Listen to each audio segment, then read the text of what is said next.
இதுல ஏதோ பெருமையா பேசுறார் முதலமைச்சர். தமிழ்நாட்டில் இந்தியாவிலேயே முதன்மையா வழங்கி இருக்குது. எதுல? கடன் வாங்குவதிலே முதலிடம். நாம சொல்லல. இந்த தமிழ்நாட்டுக்கு காங்கிரஸ் கட்சிக்கு மேலிட பொறுப்பாளரை நியமிக்கிறாங்க. அது மட்டும் இல்ல, இன்னொரு சொல்றார், காங்கிரஸ் கட்சி சேர்ந்த உயர்ந்த பதவிகளுக்கு சொல்றார், தமிழகத்திலே கடன் நிலை உயர்ந்து விட்டது சொல்றார். உண்மை சொல்றார். ஆனா திமுக எரிச்சல் படுறாங்க அவர் மீது. ஆக திரு ஸ்டாலின் அவர்களே, நீங்கள் ஆட்சிக்கு வந்த பிறகு தமிழ்நாட்டு மக்களை கடனாளி ஆக்கி விட்டீர்கள். கடனாளி ஆக்கி விட்டீர்கள். சுமார் 73 வருஷம் தமிழ்நாட்டில் பல ஆட்சியாளர் ஆட்சி செஞ்சிருக்கிறாங்க.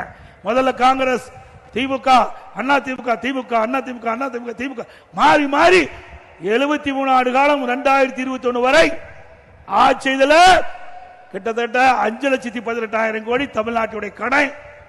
இன்றைய தினம் 5 ஆண்டுல திமுக ஆட்சி நிறைவேற்ற பொழுது 5,5 லட்சம் கோடி கடன் ஆக போகுது.